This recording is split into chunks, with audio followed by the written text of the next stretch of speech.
Hello, everyone. Welcome back to our series, Pathways to Data Services. This is session 2 on conducting data interviews. We've invited Dr. Nina Exner here to talk with us about that topic. Last week, we had building out data services, and next time we'll look at finding data. But today, we're excited to invite Dr. Exner here to talk about conducting data interviews, which is a vital process for building out understanding your community and building out data services. I think I'll go ahead and hand it over. I know you have a lot planned, including an actual interview during this segment. So we'll go ahead and let you take over, Nina. Yeah, and I will be starting the interview at, well, actually it looks like our interviewee might be here already. So I was planning to start it at 2:30, but we'll see how things go.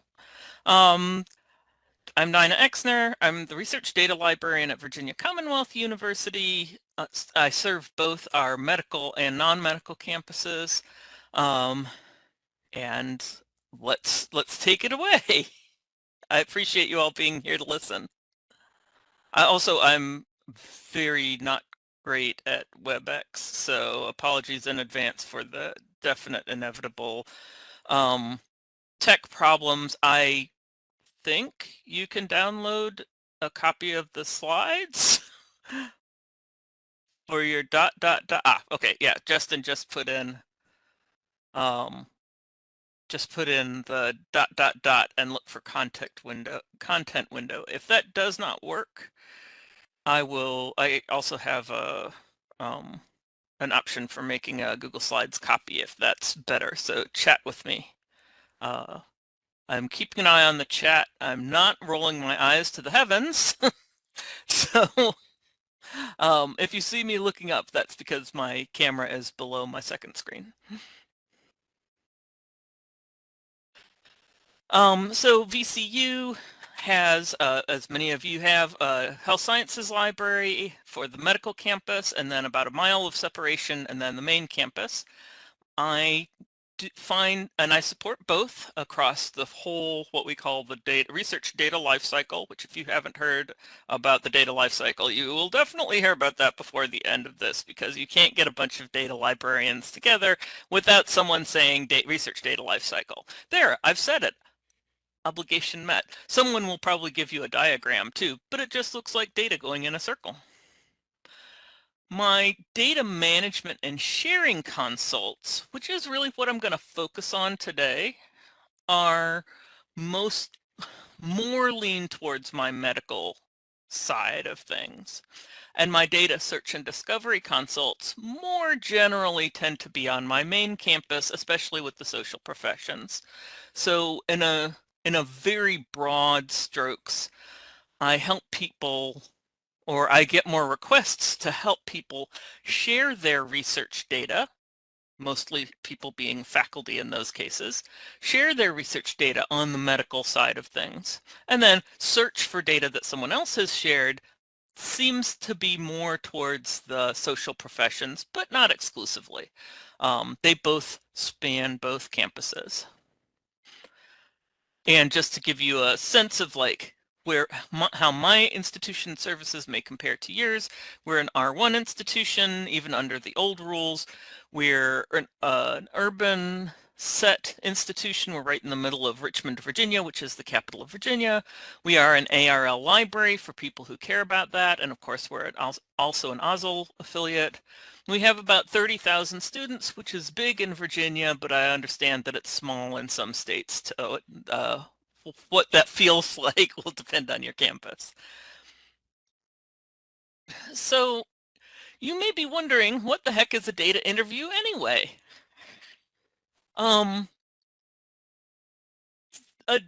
A data interview is, I'm sort of using that as shorthand for any reference interview or consultation reference intake interview that's related to data. There's a bunch of types of these, depending on what type of data request you're getting. And of course, the first question is usually, what do you want to do with data? What is it about data that we want to talk about? Some common types, and each of these could take easily an hour and a half to discuss on their own, so we're not going to go over them all, but I've given you some references about them. A pedagogical data interview. There's an outstanding article in the references at the end of this slide deck called the Pedagogical Data Reference Interview on these like helping students with data class assignments types of interviews. There are very similar, the secondary research data reference interview, where people want to find a data set for quantitative analysis, and I think you're going to hear more about that in your next session. There's a classic data curation intake interview, which was one of the first sort of documented formats for a data interview, and that's where, independent of a data sharing plan, someone wants to put data in a repository and you want to curate it. I am not a data curator myself, and need to get the information to get you started. There's a few ways to approach that, and one of the more structured ones is again in the references to these slides. And then finally, the data management and sharing plan interview is a specific focused consultation for getting the information you need to help a researcher who is proposing some research for a grant, and they need to manage and share that in compliance with the grant proposal requirements. So the NIH requires you to write a data management and sharing plan if you are going to get a grant to fund research. We're really going to focus on that data management and sharing plan interview. There's a few reasons I've picked that out of all the possible data interviews. One, it doesn't actually have a lot of good documentation on how to do the interview, which I didn't put in these bullets. It's relatively specific and structured compared to other types of data interviews, so it's a good starting point. It's got a lot of documentation around it, so you can do sort of spot checking or last-minute cramming of your needs relatively easily.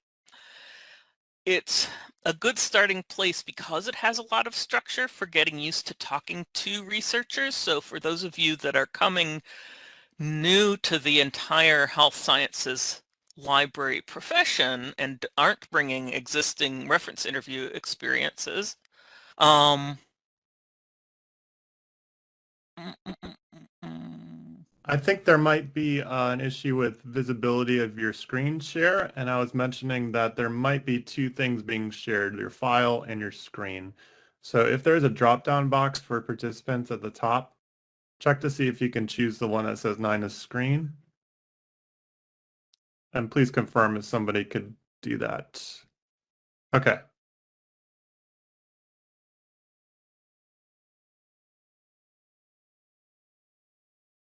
Okay, we're seeing slides and presenter. Okay. Okay. Excellent. Thank you all. Panic. I don't know how it is that all of a sudden you change your technological environment and you can't remember anything about how to do a webinar.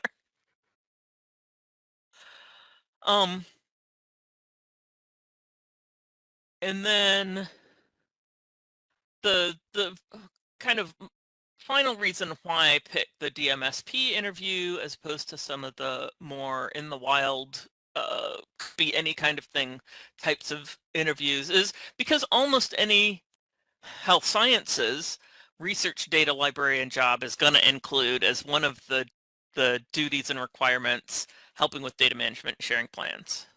That's on an institutional level sort of where a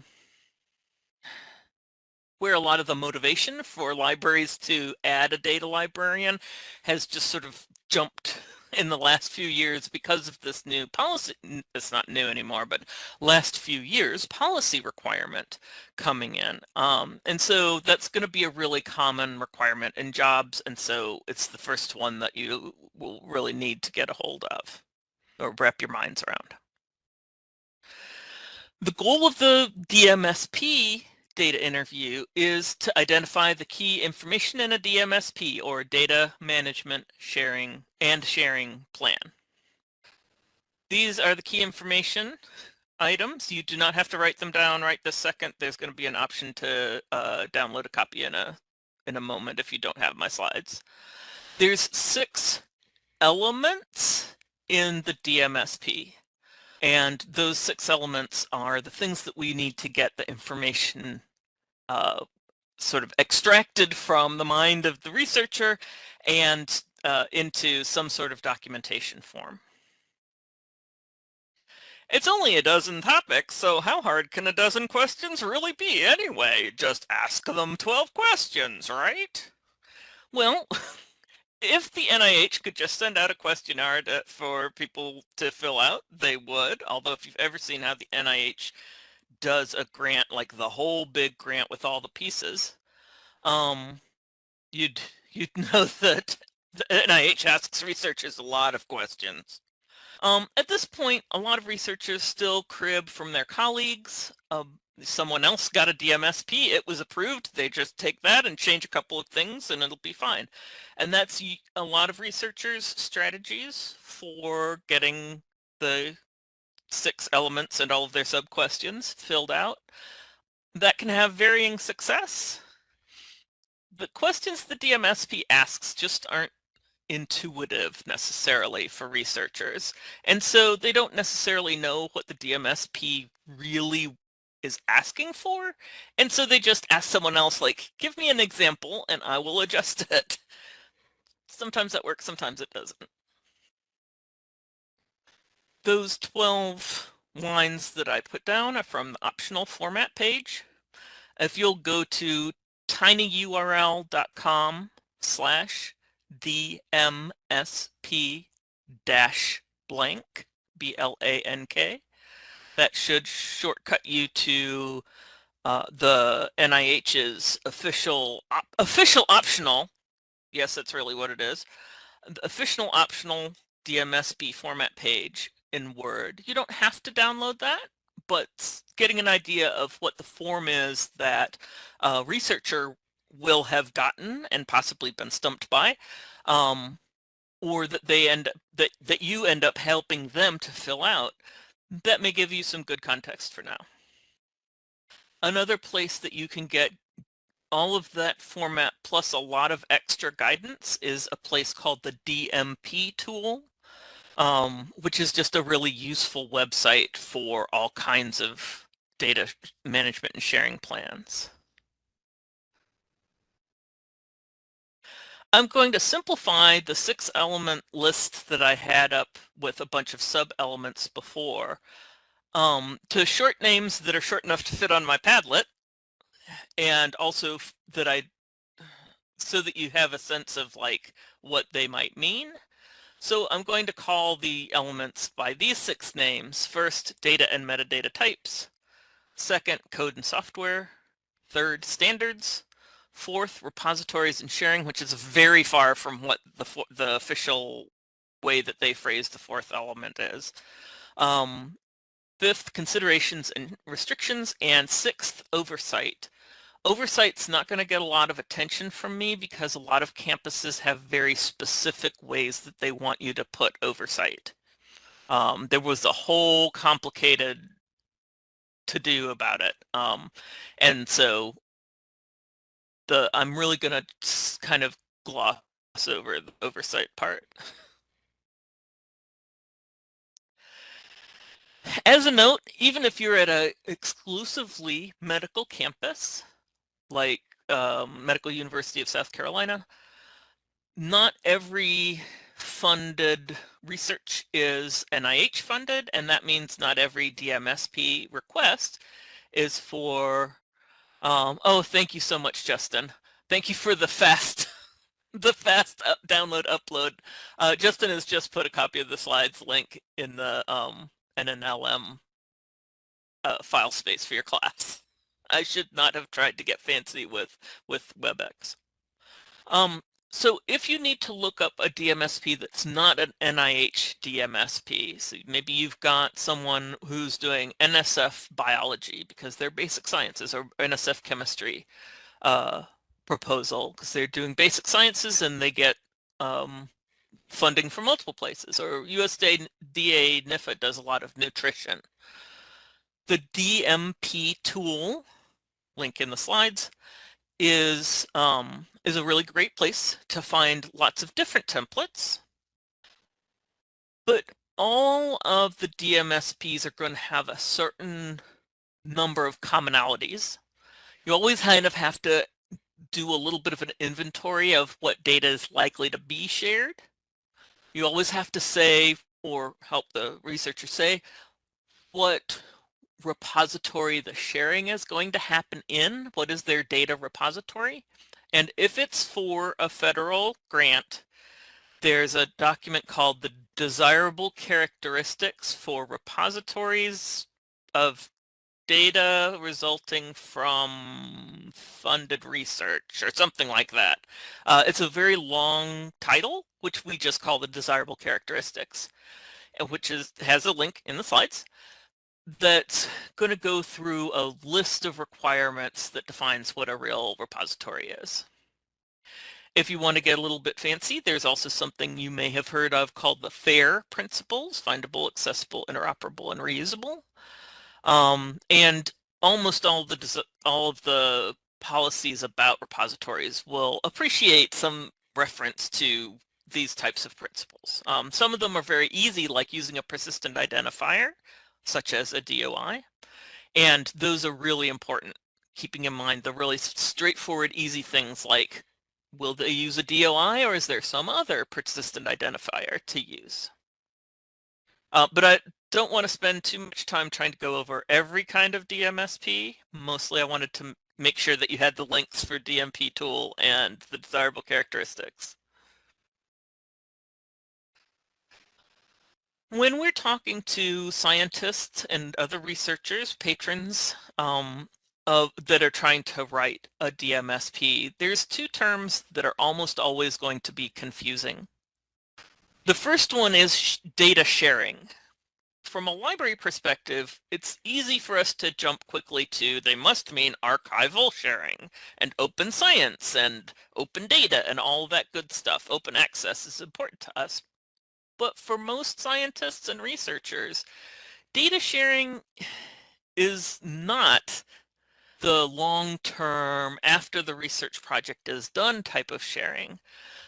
Since that's not like that archival thinking isn't really what scientists do on a day-to-day basis, they're going to default to thinking about how they share their data as the team is working, how that team shares files during their project. So data sharing in the DMSP, the Data Management and Sharing Policy, is really talking about long-term archival availability. But data sharing, when you first say it to a researcher, is usually going to default to how are they getting their data to their collaborators in Texas or Florida or Virginia or North Carolina or California or wherever they may be collaborating. They're really thinking more about in the team, where really the policy and the plan that we're writing is more about sharing outside of the team with our other researchers, unknown other researchers from the future. The other term that's very confusing is repository. So in the DMSP, there's very specific rules about repositories being digital preservation platforms. They are the stuff that your favorite archivist is talking about when they talk about digital preservation. Those are repositories for the DMSP and for our purposes as data librarians. It needs to follow the NIH guidance as well as the NSTC desirable characteristic guidance on data repositories. But if you find two researchers talking to each other in the hall and they're not for some reason talking about how confusing the data management and sharing policy is, and they say something about a repository, there's a good chance they're talking about someone's freezer where they store their blood samples or plasma samples, or maybe they're talking about a file sharing for their department, like a file server. It's just not casually a repository to a researcher is not an institutional repository or an institutional data repository. So it's not a very intuitive term. For those of you among our librarians who may be just now learning about data repositories, there's two really good places to look up some of the subject repositories that the NIH has vetted as being good repositories for data management and sharing. They're not the only repositories you can use, but it's a good starting place. These two links at the bottom, the BMIC repositories page, BMIC is part of the NLM, and the NNLM Finder actually list the same repositories, but they list them in different ways. And so you may want to explore both of these as places that you can look up potential repositories to help your researchers to figure out where to reposit their data.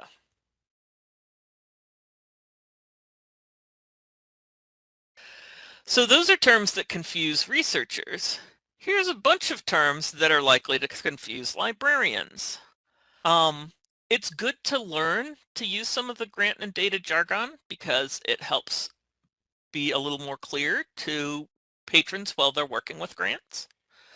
Some of the first ones that you may already be familiar with are the IRB, the IACUC, and the IBC. Probably less likely you'll have heard of the IBC. These are the 3 I's of research ethics. They're all different types of committees on your campus that look at research processes, including data, and may become involved in the discussion, should become involved in the discussion with your researchers. If you ever try to read the policy, you'll see reference to ICs or ICOs. That's short for institutes and centers. And the institutes that are being referred to are the 27 individual National Institutes of Health, such as the National Library of Medicine, the National Cancer Institute, etc. I have tried not to say PI every time I say I've said researchers, but because I do a lot of grantee talking, it'll probably happen sooner or later. If I say PI, I mean researcher. Usually one of the researchers that are leading a grant team. Grants can be led by one principal investigator or by 4 or 5 or 6 principal investigators with some co-investigators on the side. I don't think I'll say R01, but it's possible. An R01 is just a type of grant. It's the most common type of NIH grant, and I've included a link for looking up grant codes if you want to look them up. Or if someone in an email in the future to you randomly throws grant codes at you, because they do that to me all the time. So I'll get emails saying, I need help with a P50, or I'm submitting a K99 ROO, or R00. I've gotten to where I'm used to those, but it helps to be able to look them up so you know that a P50 is a big grant and a K99 is a small mentored career development grant.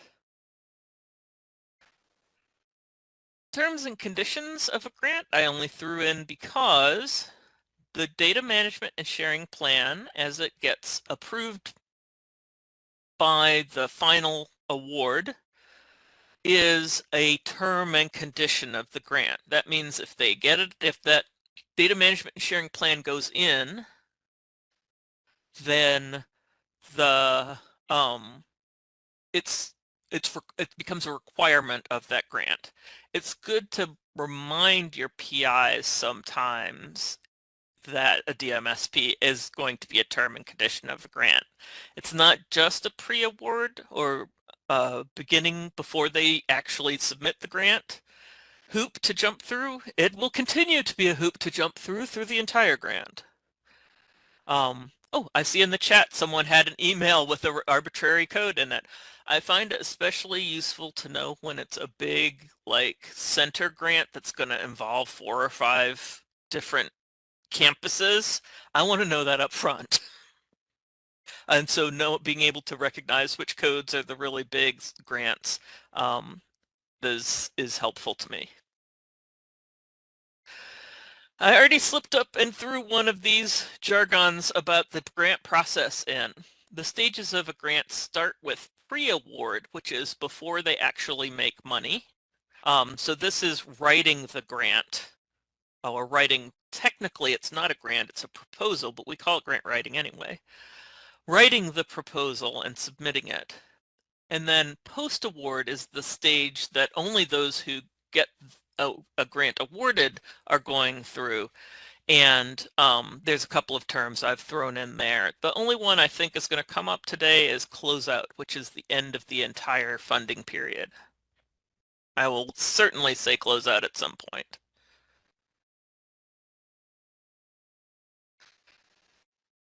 Researchers are really, really smart people, but they have a very specific focus, and most academic researchers are under really serious time pressures, having to do a lot of different things. And so what they do all day is talk about their research, not their data, unless they happen to be data science specialists, but that's going to be a very small number of your patrons. So it's really important, like with most reference interviews, to get a sense of like pulling the what data about it out of the bigger discussion. And just like other reference interviews, it takes some practice. I have put a list of questions that I tend to use at the end of the slide deck, but that was me trying to remember what I usually say. But just to give you a feel for my approach. Ideally, in a real consult, and of course I have talked slow and too much and I'm running behind, in a real consult I would want you to look up your patron. So I'm going to ask you to go to Dr. Frumke's page.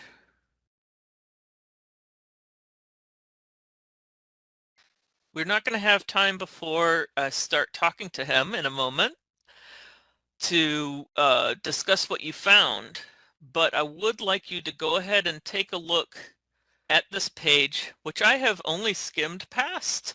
Normally, if I had a couple of days to prepare, I would want to read up in more detail than I had a chance to. Well, no, I had a chance to, in more detail than I deliberately have gone into. I think after this, we might go back and see if we can do this activity.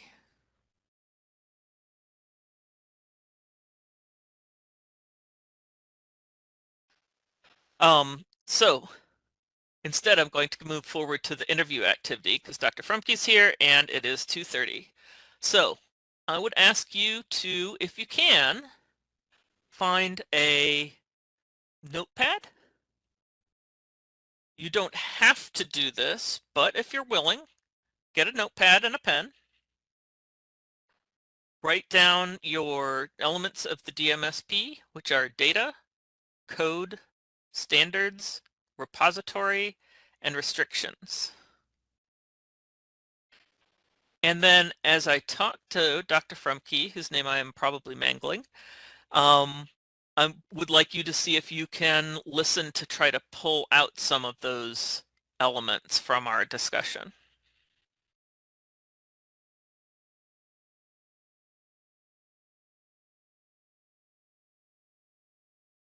All right. Oh,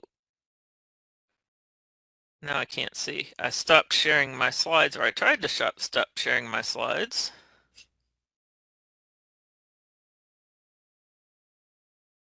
Pretty sure I did it wrong though. Huh. You stopped your slides. I think the file is still being shared as a file for people to download, which means that people can see the preview. Right. I guess I'm going to go back to sharing my off. That's not helpful either.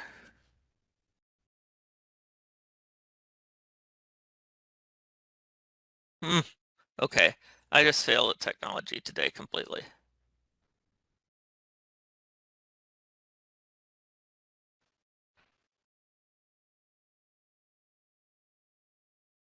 And I can't seem to pin you, so we'll just start talking if that's okay. Yeah, that works for me. Thank you. Thank you so much, Dr. Frumke. Is it Dr. Frumke? Yeah, that's perfect. Exactly. Okay, outstanding. Thank you, Dr. Frumke. I really appreciate you coming to spend time with us today. Yeah, of course. Thank you for having me on. Hmm. I should say to everyone in chat, everything Dr. Exner just talked about is exactly kind of my professional life. Talking about R1s, P50s, all that stuff. It's part of our daily conversation. My general experience is that you just have to be able to get into the jargon, although it does take a bit to get used to. It's not so bad in practice, but writing grants really is sort of the day job of the lab head, especially at medical schools. By the way, I'm at NYU at the medical school. I've been here about 15 years now. I'm a neuroscientist, and my lab focuses on really how sound acquires meaning, kind of the neural circuit mechanisms of that process, really in two domains: the use of medical devices called cochlear implants and mom and baby bonding, and how our brains process baby cries. So those are the kind of data we collect, and that's the kind of work we focus on. Wow. That honestly is pretty amazing sounding research. So my first question was actually going to be, can you tell me about your research, which you've done? Can you tell me what ICO or institute you generally work with at the NIH? Yeah, so a lot of our work is really quite foundational as opposed to being clinical research. And as I mentioned, a lot of the work focuses on hearing and the auditory system. And so a lot of that work really is directly funded by the National Institute on Deafness and Communication Disorders, the NIDCD. That's really where about maybe a third of the lab funding comes from. The other fraction is really focused on social behavior, parenting, moms and babies, and the action of this hormone oxytocin. And so we get funding from the Institute on Child Health and Development, the NICHD, as well as the Brain Initiative, which is this kind of massive conglomerate of different institutions.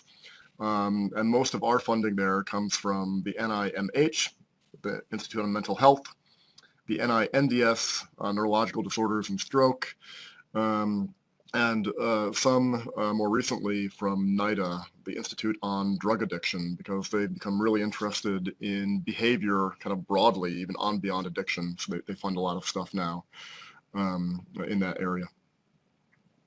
And for our listeners, I know for certain that the NICHD, Child Health Development, Yep. I think that's right, has their own sort of data management plan website. I don't know we don't have a big audiology program or auditory sciences at VCU, so I don't know the NIDCD as well.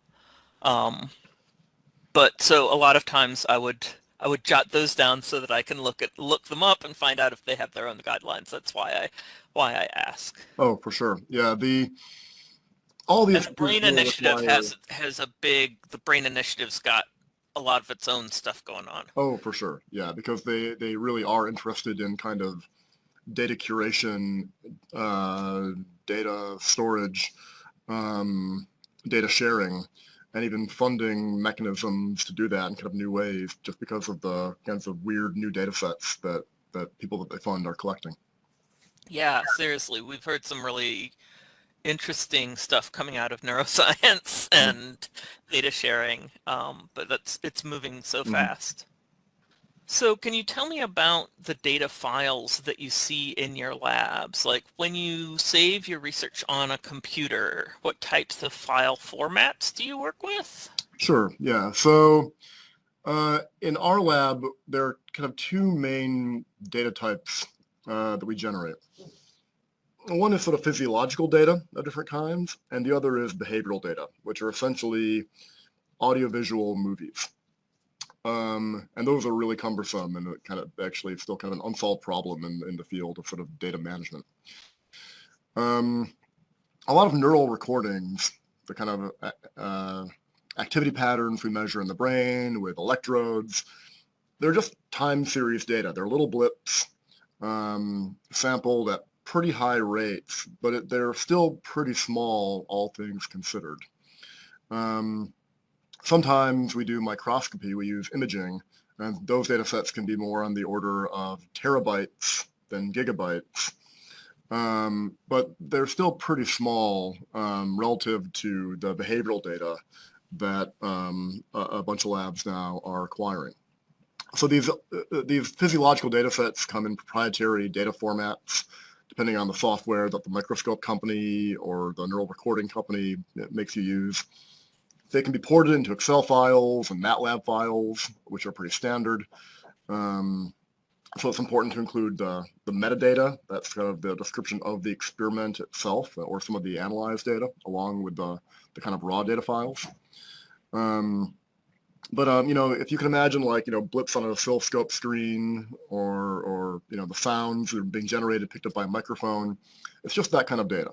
Mm-hmm. Behavioral data, especially increasingly, is just sort of lots of cameras put on animal cages or vivariums or even people. And these data sets have all kinds of problems, both just in terms of physical size and storage, as well as, especially if you're dealing with humans or animal research, protection required for the subjects and the researchers, which is part of the reason why it's kind of an unsolved problem. These data sets are also massive. It's not just little 5-minute YouTube clips. It can be, months, literally months of data from one subject. And so a lot of people are basically kind of building their own repositories to just house this stuff and be able to share it. So that's it in a nutshell. Physiology, which are kind of simple time series data, and then large scale AV movies. And those, I feel like I've heard people tell me that there are some sort of new companies coming out with new technology to look at those big behavioral video files and try to skim through them technologically with AI instead of having humans look through for time stamping. Am I right in that? Yeah, absolutely. That's its own kind of growing cottage industry in neuroscience, and really, I would say, kind of in biology more broadly, of the adoption of computer vision tools, machine learning-based tools to help out with analysis.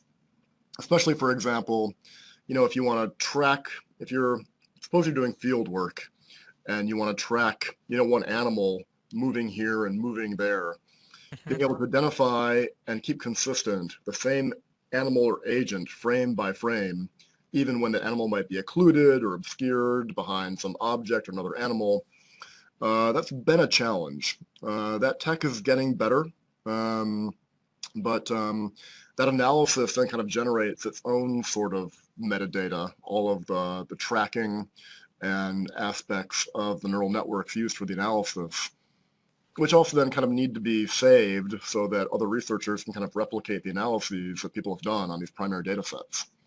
Also, to analyze a month-long video, which is literally a month long, can literally take years, right? And so, and the computer algorithms alone aren't sufficient to really pull stuff out of it. And that's really because, we're still interested in basic discovery, and that takes the human eye to kind of watch these videos. What that means then is that where you kind of store these massive video files, it needs to still be like an active use. You can't just put stuff in cold storage and get around to it later. Massive files need to kind of hang around in hot storage on people's laptops if possible, sometimes for years. So that's also kind of a current problem in the field that a lot of us are trying to scramble to solve, or at least partially solve. Yeah, oof, I bet. Oh. So that seems like very specialized software. Do you buy that from startups, or do you code your own? Is there a lot of open source software, or is there a lot of turnover Yeah. in labs starting up and then going commercial and All of the above. being bought by Anthropic in order to do some new hot thing that doesn't involve doing open source anything anymore? Oh yeah, absolutely. No, I'm really serious when I say all of the above. Our lab has built our own kind of bespoke machine learning based tools. But there is sort of a contest in the field, and people just adopt things that are better, have better interfaces, are easier to use, and there's a lot of kind of active discussion and growth on this topic in particular. I think one, neuroscience is a pretty new field, all things considered, and so there's still like lots of tool generation, and that requires sort of people, labs building their own hardware, building their own software, and that can lead to a lot of frontier type behavior and people basically reinventing the wheel. And then there are, the funders are not interested in duplicating effort, and so they kind of want researchers to kind of come together and reach consensus. And so that's all sort of like, part of the landscape of current neuroscience research right now. It sounds exciting and also frustrating. Yep, absolutely. So you mentioned metadata from your instrumentation, and I'm wondering what kind of manual documentation you keep in addition to that? Yeah, so reproducibility, maybe protocols, or... Yeah. So not all data are created equal. And if labs just put up raw data sets and say, these are the recordings we've acquired, it's really, in practice, not going to be very shareable. There are a few data sets that become kind of the gold standard because of the quality or the particular topic that they're on or something really compelling in the data that kind of get used over and over again. And there are other data sets that once they're put in a repository, and this is most of the current data, I would say, kind of never really gets looked at again. But definitely like having like good documentation about kind of what we do, I think is absolutely essential, and letting other people kind of sift through it and ask if it applies to their experiments. Everything from, who made the recording, standard stuff like what species this is in, a rat or a mouse, what day it was done in, what the, amplifier or electrodes or microscope happen to be. If we're using molecular tools, you're looking at the effects of changing some gene, what's the gene and what's even the genetic background of the animal. Right. And then other notations like, are there, particular parts of the data that might be cleaner or might be more problematic. I think one's own subjective notes as an experimenter actually are really important. Just because from day to day, right, there's lots of different grades of data quality that can end up going into publication. I mean, there's very poor quality data that no one can use, but then there's still other stuff. And so there does need to be some kind of quality control, and that's really helpful for the sharing. Yeah. Yeah, there's a whole spectrum of, even with something as simple as a spreadsheet, much less where we're talking about like emerging and fast changing data types like neuroscience is working on. Oh, for sure. For sure. Yeah. I mean, if YouTube was nothing but like the actual file names of the videos that were uploaded, it'd be a very hard to use website, right? I mean, the fact that, you search on the metadata to find the things that you want because the raw data are basically, too cumbersome to really search fast on. What a great metaphor. I love that. Thank you very much. Thanks. We've been working on video for a while now, so, so it's part of my language and the way I think about things. So I'm sure you've done a DMSP or several dozen DMSPs by now. Mm-hmm. And it asks about standards. Are there any certain standards that you use? Yeah. So the physiological experiments that we do, standards, that's kind of scientist handshaking, right? I mean, that's sort of part of the methods. And so, when you want to use standards, not just for data acquisition, but for data analysis and curation, and then, even for kind of saving data files and stuff, that other people kind of acknowledge and use and kind of know how to handle. So there are specific standards and I think like best practices for acquiring these kinds of data.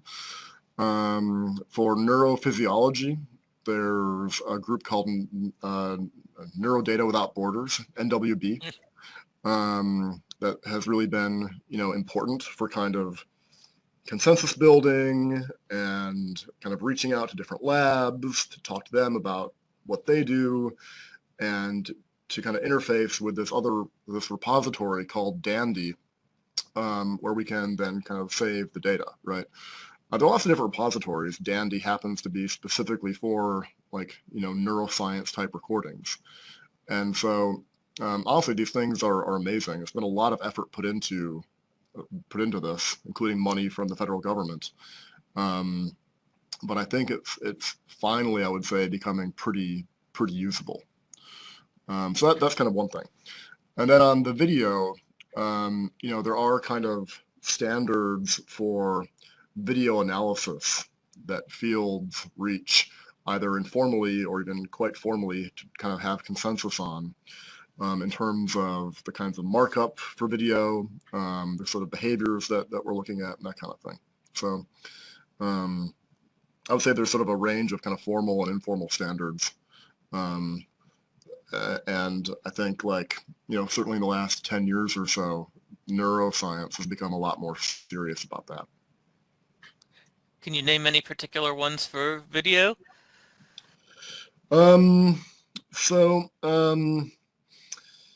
We use a program called DataView. DataView is basically a frame stepper to go frame by frame with certain kinds of behavioral labels for either human behavior or animal behavior. And what that means is that if two different people are looking at the same video, there's sort of a consensus set of labels that these two independent people can use to say, this is what I'm seeing right now. So DataView has provided a kind of standard for behavioral data. And that's, I guess, on the analysis side, right? I mean, Neurodata Without Borders on the standards and practices side and Dandy on the archival side, both, I would say, have kind of expectations, kind of formal requirements they want in data sets. And one thing that's nice is that they have sort of, staff who are willing to work with us to kind of help us make sure even ahead of time that we're kind of appropriately, hitting all the forms, so to speak, right? I mean, to curate retrospectively is really difficult. Right? Yeah.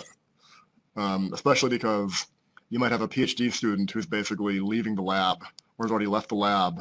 And the last thing you want to do is now go back through 5 years of their work and standardize and formalize and everything. So if you can get it kind of locked in early and just have people thinking about it ahead of time, it's a lot easier.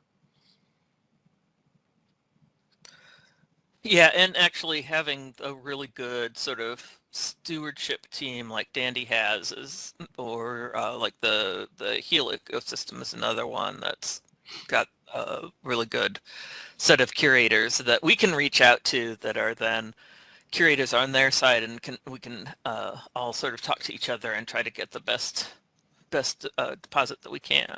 Oh yeah.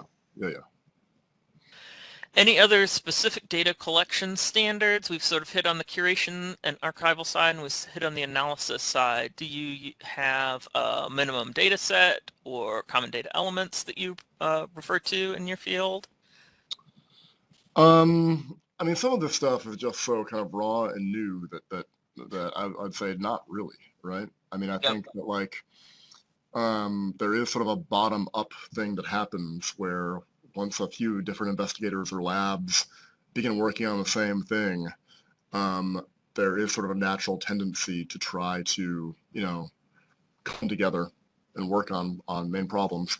I would say like the tools for machine learning, there are definitely standards for that now, and there are basically, I would say, two main contenders that people use in the neurosciences. Mm-hmm.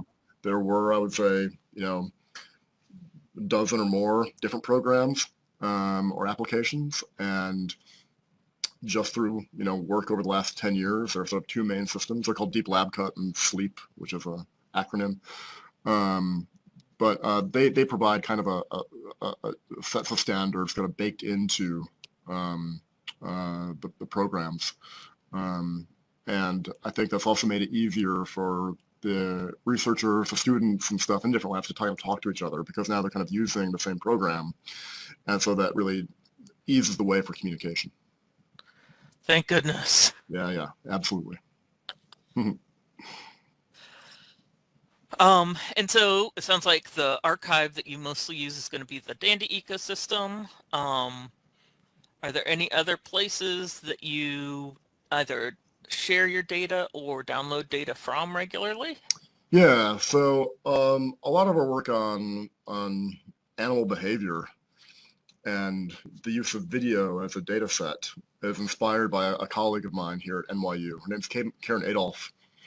And she, with her colleagues in developmental psychology, have made a video archive called Databrary, which is basically like a YouTube for videos of parents and babies interacting, because that's what she studies.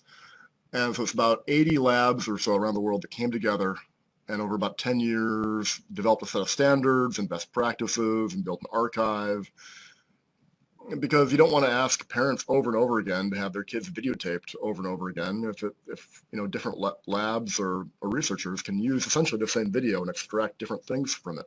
Mm-hmm.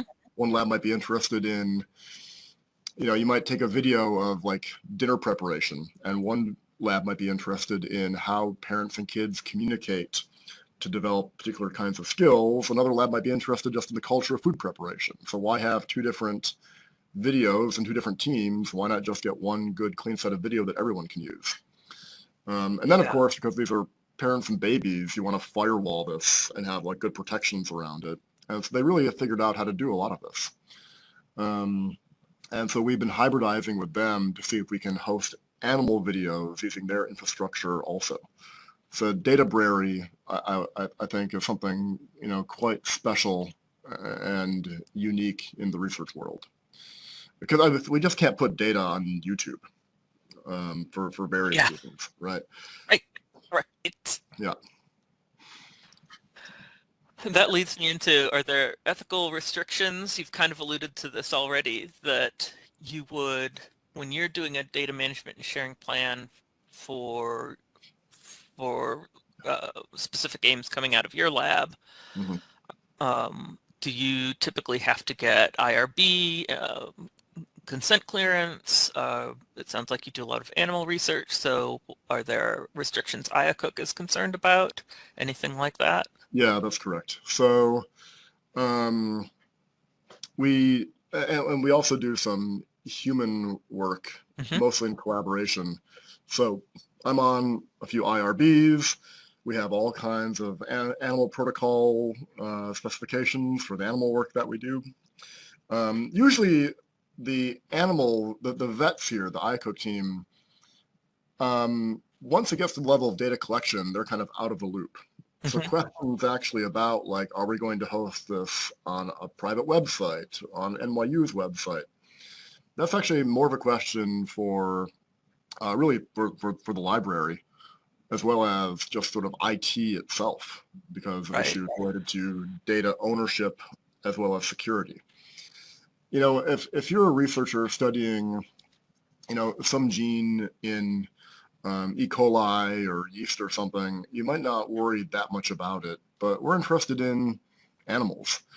And there are animal activists who, seek out people who've kind of put their work out there and attack them. Even like physically, assault them. And in addition, if you're dealing with human subjects, you just want to handle those data carefully. I mean, I participate in these subjects. I'm there with my 1-year-old and a bunch of videos, and like, you know, you just want to handle that in a sensitive manner, right? So, or if you have a patient, wow, right? Like, Right. you definitely have to Definitely. abide by HIPAA. I mean, I've really actually enjoyed the side of NYU and working with the library staff here and IT and the different organizations within the institution at all levels. I guess I kind of like systems organization, and so I like to see how all the parts work together. I also think it's absolutely essential to manage this stuff and be thinking about it from the get-go. But I would say that this also is something that, like, as the technology enables more and more, there are just problems that haven't been problems before that now we need to suddenly solve, right? It just wasn't possible to take multi-camera long-term video over long periods of time, human subjects like in their own environments, and now that's possible. So how do you appropriately handle that? It's a question that even involves, you know, the legal office of NYU. So I mean, there are, you know, there are a lot of problems with different kinds of data sets. Other data sets are much more straightforward. Sure. Or the issues have been solved to a degree at least, like genomics. Exactly. Yeah. We went through this same process, 15 years ago, probably, with genomics. Not to say that all the problems with data and genomics have been solved, but the curve is a little farther along than with these large, sort of huge video sets, it seems like. Yeah. I mean, maybe it is comparable in a way to like the difference between just, you know, mapping out signal transduction pathways that some gene product is involved in versus the kind of data that like 23andMe might be collecting and the sensitivities around that, right? And the appropriate handling of those data and security issues for perpetuity. And those are small data sets. Yeah. All right. Well, I do try to include a lot of the stuff in the data management plans.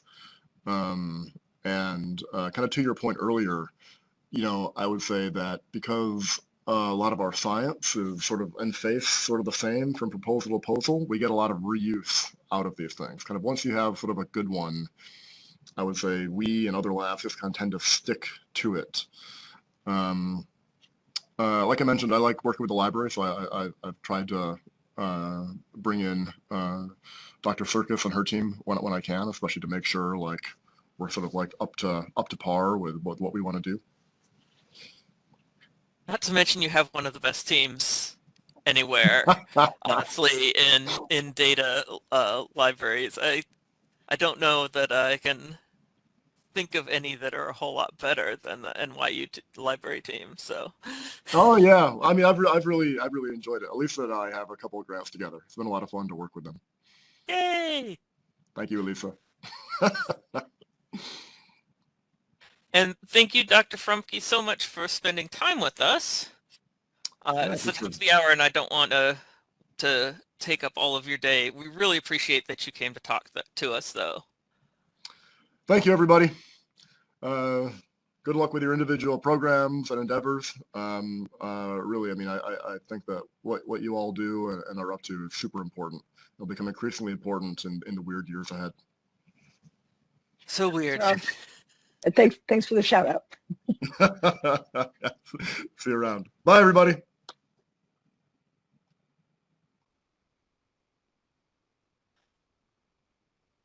All right. So I'm going to ask you first to write down, to add to the chat, any jargon terms that you would like me to think about translating or explaining. So if we could spend 2 minutes adding to the chat terminology and jargon, and then after that I'm going to ask you to record what you got for your elements for the data management sharing plan. But he threw us a lot of jargon. If there are data jargon that you, or grant jargon that you heard, words that you're like, I don't even know what he just said there, please toss them into the chat and I will come back and try to explain them. 2 minutes. All right. Well, I go through and try to collect, look at the chat and try to collect my thoughts on what you've asked. I'm going to ask you to go to this, yes, go to this tiny URL, which will take you to a Padlet, which will have the 5 columns, data types, or data and metadata, code, standards, repositories, restrictions, and then one for other. You'll have to scroll or swipe sideways to get to all the columns.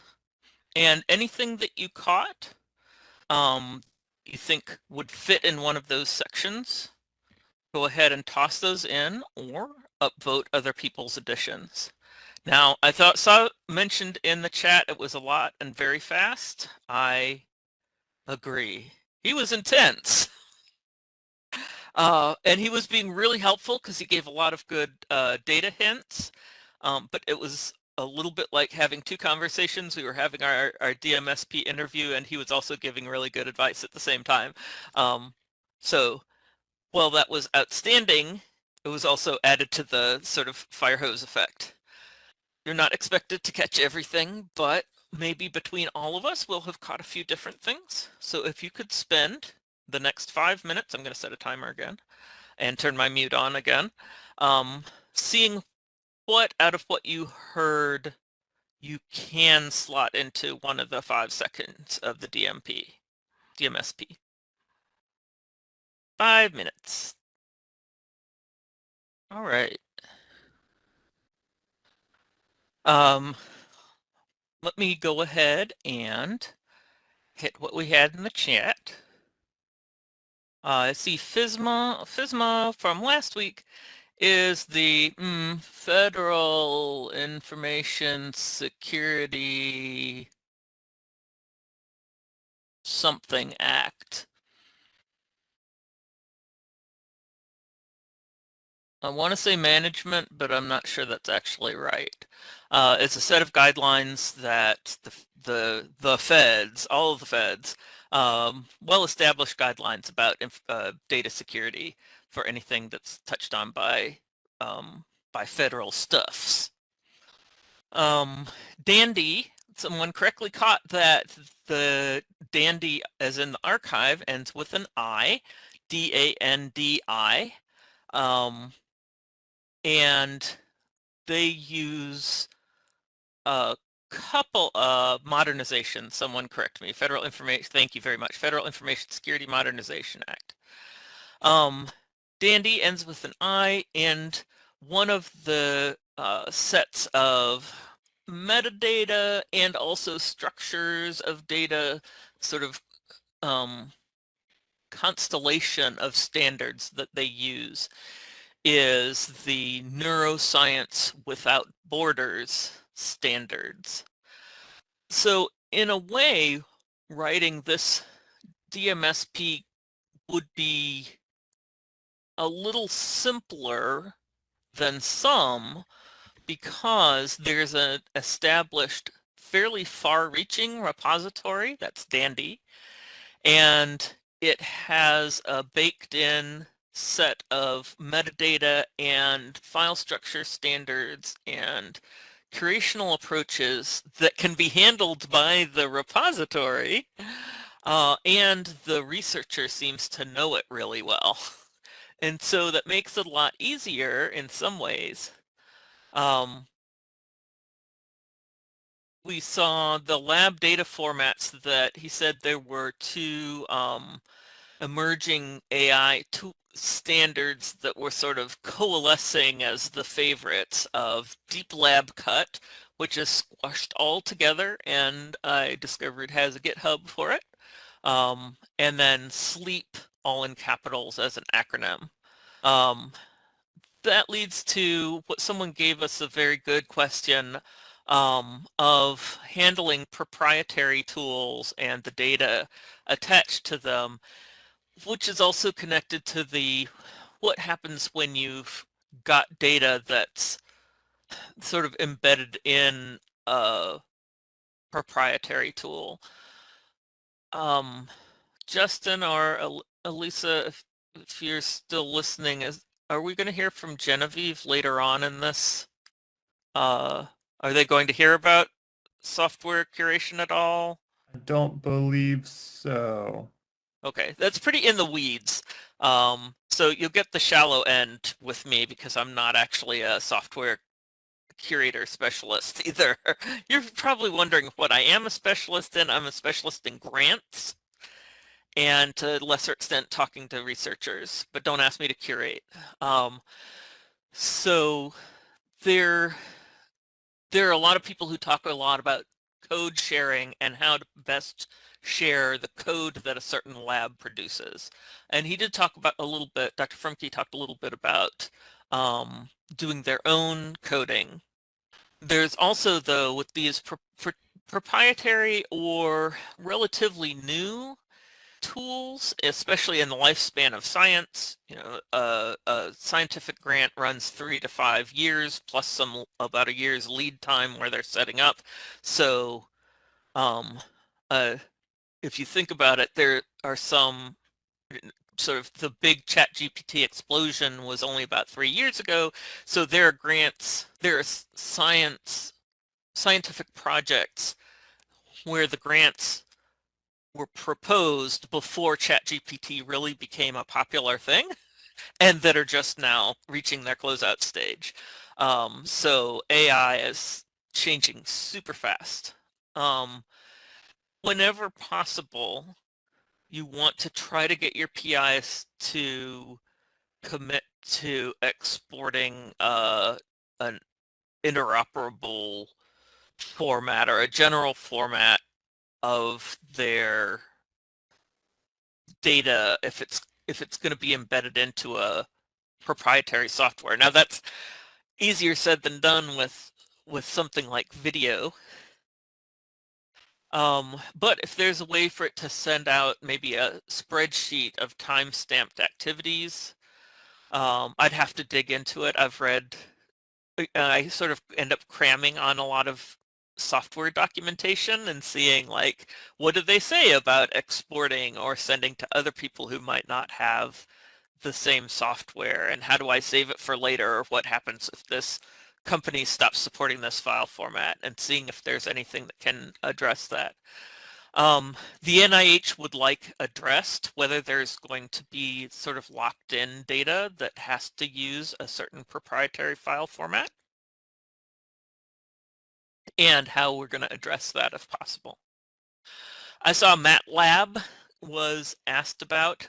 MATLAB is one of the, I don't know, half a dozen big proprietary and that you have to pay for it, but super common among researchers softwares. It's MATLAB, and MATLAB is for, actually I'm just not even going to try to describe what the difference is between MATLAB and statistical software because I don't really understand it, so I'll just bork it up.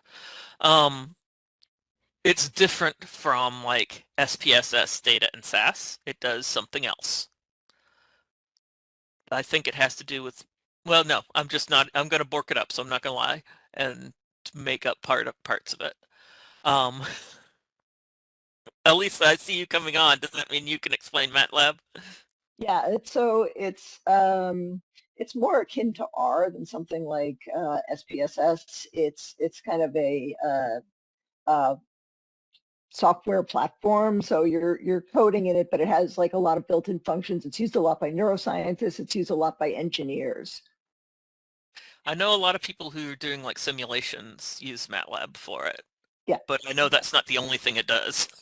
Yeah, it has a very wide array of like built-in functions for different uses for different fields. Thank you very much. So MATLAB, if you're at a smaller house that doesn't have a big software budget, that may be a problematic choice. These things like things that are common but commercial are in a kind of fuzzy space as far as the NIH data management and sharing policy is. But there are MATLAB viewers that let people look at files from MATLAB, so it still falls on the not too locked in side of the software house. I think I caught most of the specific questions. I mentioned I did not know your Padlet was locked. How annoying. I'm so sorry. I thought that would be a little bit safer than some other places. But I am going to share a screen on it so we can take a look and see what folks found. Hospital Block Padlet. I wouldn't have imagined that one. I'm really sorry. I'm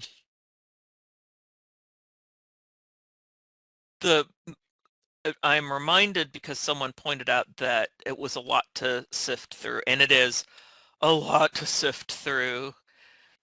Ask at the beginning of your Zoom interviews whether they will let you record it, because then you can look back. That's also really useful if you're doing a more instructional data discovery discussion, because your patrons in those cases, especially if it's grad students, may want to look back at stuff. All right, so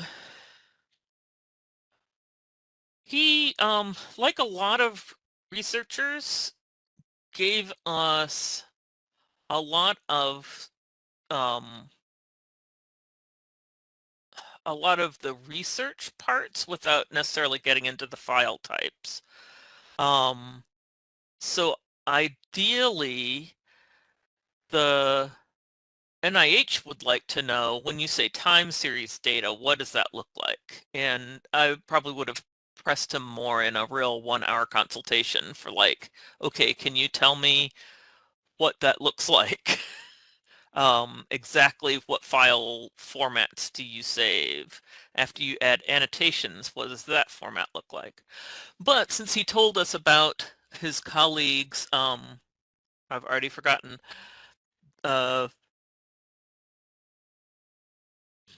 YouTube for videos that I can't, for research videos that I can't remember the name of. One of the things that I would usually consider doing is going back and looking. Thank you, Databrary. Everyone else remembered it. My brain is toast. I would go back and see like what kind of file formats does it export and what kinds does it import if you want to share your data and videos on it. Even though they're not going to necessarily share on that, that would give me an idea of what file formats even can be supported. So yeah, you caught some really good ones. We've got microscopy, you've got metadata on data collection procedures and processes. We found out that the files are really big, terabytes, not gigabytes.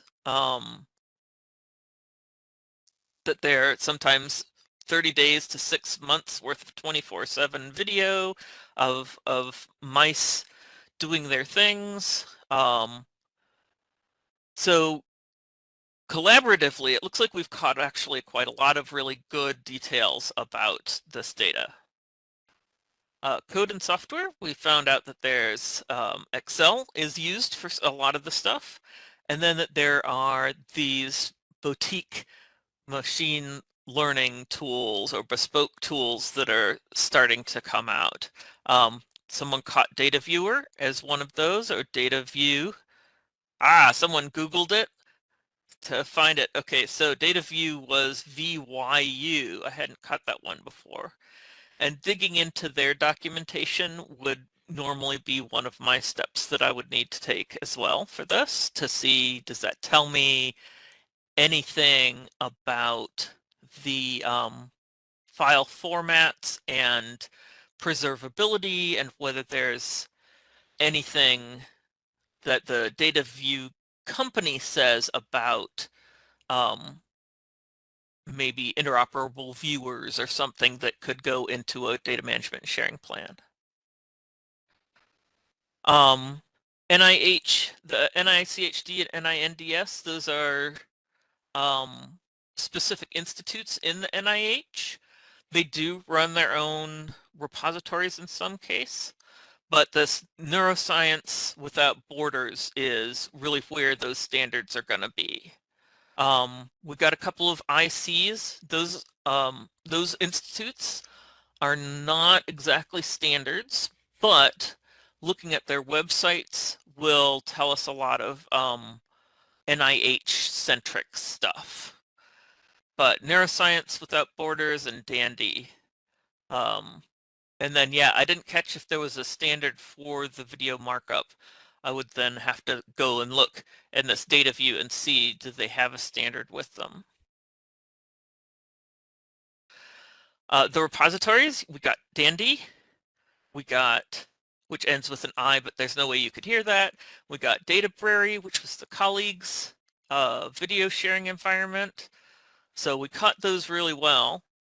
And one of the great things about that is then I usually go in and I look at the how to upload content to this repository in order to learn about sort of requirements and restrictions, standards that they may use. And DANDY is a big one.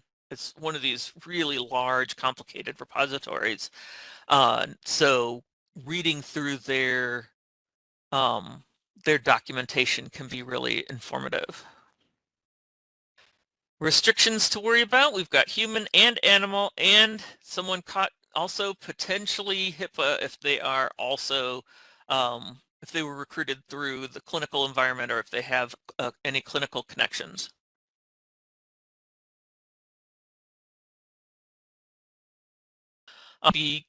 There are some restrictions on sharing videos of animals because you just never know, and a lot on sharing videos of humans. So both talking to your animal subject or IACUC specialist and talking to your human subject specialist are going to come in there. It sounded like his particular strategy is mostly to use robustly restricted access environments, and that's one of the ways to discuss on the data management and sharing plan, one of the ways to discuss your approach to ethics protections. With humans, the consent form has to reflect that. And so if you are starting a data department, you might talk to your IRB or Human Research Protections program about how they like to see that written in their consent forms. And then some general notes. They have a mix of manual and automated documentation, which is really good. The massive storage requirements do mean a technological challenge. There are, with something like this where you've got really well documented data and less well documented data, the issue of like whose reputations get the reputation for being really good data is always a big challenge. And also the fast change of data analysis is really a big deal for us. Is there a difference between restricted and controlled access? No, well, there might be. But I was using restricted to mean controlled access. There's probably some typology somewhere where there's a rule that says exactly what can fall into each category, but I don't know it, I'm afraid. They're the same thing in my toolkit. We're basically at the end of our time, so does anyone have any last questions? I really appreciate you all coming and listening to me. My email is on the slide, and you're super welcome to reach out to me anytime, by the way. Thanks for watching. This video was produced by the network of the National Library of Medicine. Select the circular channel icon to subscribe to our channel or select a video thumbnail to watch another video from the channel.